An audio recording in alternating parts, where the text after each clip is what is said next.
waa génn bi li ko waral mooy ñàkkum ndox bu yàgg boo xamante ne bi war na toll ci juróom jàpp juróom-benni at di boobu léegi ñu dund ak moom muy ñàkkum ndox moo xamante ne bi ñun ñëpp gis nañ li fi xew parce que mënoo ñëw ci dëkk boo xamante ni wala gox boo xamante ni bi 26 villages la tund jandeer yëpp nga def li nga xamante ni moom mooy 13 forages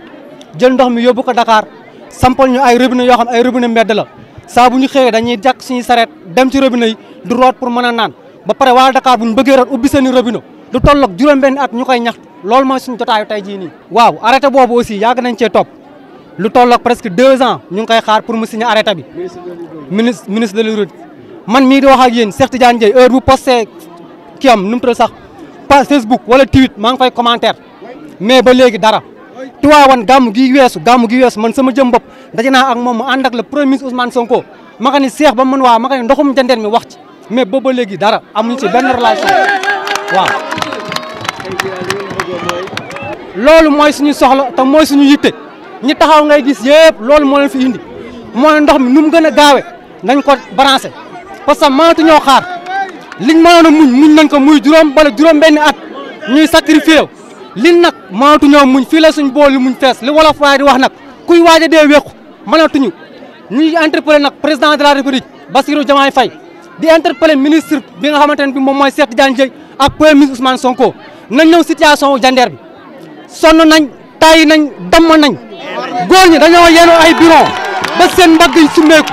jigéen ñi dañoo yenu ay paan ba gàtt dañoo doyal mënatuñu fii lañ mën a yem lii nag alerte la lii alerte la ñu ngi leen di may nag le 30 lañ wax au plus tard ndox mi dina dugg ci kër yi fii ak le 30 bu ndox mi ñëwul ñun li ñuy def xam nañ ko te boobaa gëm naa ne yéen boo leen ñëwaat du conférence de presse mais leneen ngeen fi fekk situation bu nag moom la ñuy bañ nañ ñëw nu mu gën a gaawee daar forage yaa ngi nii matul 500 mètres pour ñu alimenter gox yi nañ ñu dimbali delloo ñu lu ñu moom suñu ndox la bañu ñu yóbbu Dakar mais bala ngaa yóbbu Dakar ñi dëkk ci dëkk bi jox leen ñu naan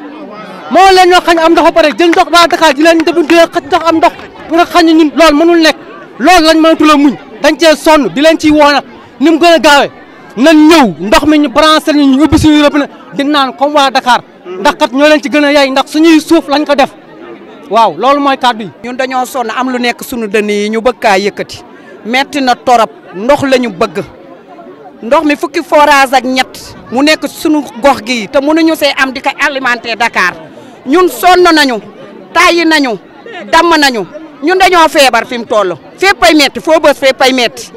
poste de santé baa ngi nii bu ñu duggee dañuy évacuer Thiès dañoo rajo suñu bopp yi rajo suñu dënn yi sonn nañu ngir yàlla ak yonent bi dañuy ñaan monsieur le ministre Cheikh Tidiane Dièye dossier baa ngi si taabalam nañu ko signer indil ñu ndox mi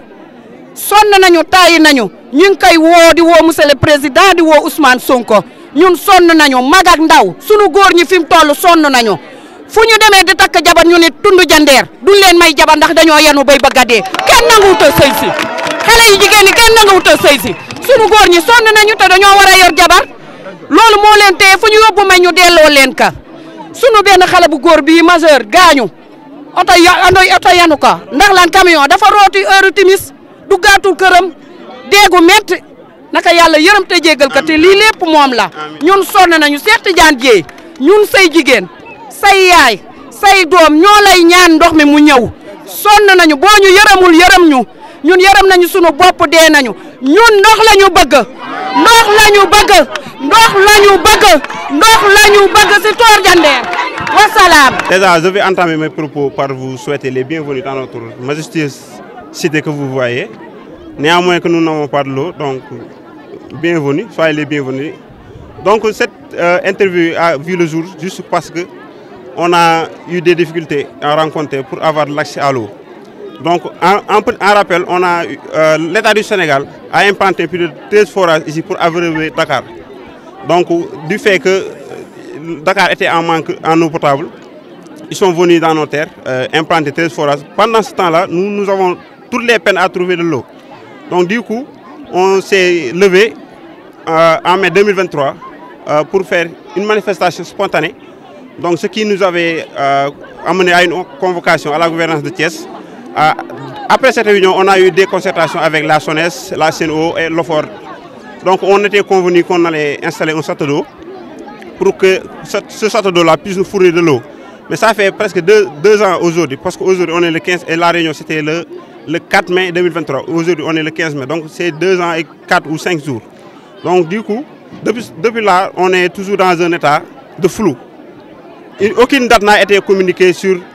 un potentiel branchement social. Donc on est juste là pour alerter les autorités du manquement de l'eau qui persiste dans nos zones, telles que les villages de Tor, de Mbidjem et de Tchedem. Effectivement, le 7 mai passé, on a eu une réunion à la sous-préfecture en présence des autorités administratives, le sous-préfet, aussi des représentants de la SONES, de la CNO. Donc on nous a parlé on va effectuer les branchements sociaux, mais aucune date n'a été fixée. Donc tout ceci repose sur un seul fait, parce que le ministre de la tutelle, Cheikh Tidiane Dièye, qui d'ailleurs est réputé d'être très réactif sur les réseaux sociaux, mais depuis des mois, sur les réseaux sociaux, notamment sur Facebook, sur X, on le mentionne, mais depuis leur silence radio. Donc, d'après cette réunion, ils nous ont dit que les travaux sont en marche, mais il y a un seul fait qui reste. Et c'est l'arrêté ministériel qui doit nous sortir de la zone rurale pour nous amener dans la zone hydraulique urbaine. Donc, depuis là, on est dans des cafouillages. Donc, le ministre n'a pas encore pris un arrêté. C'est donc nous avons eu l'idée de faire ce point de presse afin d'alerter le ministre pour qu'il puisse immédiatement, de façon immédiatement, si c'est fait, les autorités, à savoir la SONES ou bien la CNO, ils vont démarrer les travaux. Mais eux, ils disent que ce n'est pas de leur responsabilité. C'est le ministre qui doit prendre un arrêté. Donc nous sommes à l'écoute du ministre. Nous n'attendons que l'arrêté. Mais depuis lors, on n'a rien eu. Depuis 2 ans et plus, un simple arrêté, je pense que ça ne prend pas 2 à 3 minutes pour déclassifier Diender et l'amener dans la zone de l'hydraulique urbaine. Les forages, ce sont des forages profonds qui alimentent Dakar, qui dans un circuit de 70 km ou bien à 60 km va à Dakar, alors que les forages sont juste ici à 500 mètres du village. Donc c'est un peu paradoxal d'amener des tuyaux de 70 km d'ici à Dakar et ne pas pouvoir alimenter un réseau de 500 mètres. Donc l'eau c'est vital. L'eau en plus d'être vital, c'est un droit fondamental. C'est un droit humain fondamental consacré. C'est l'État aussi qui a les prérogatives de cette mission.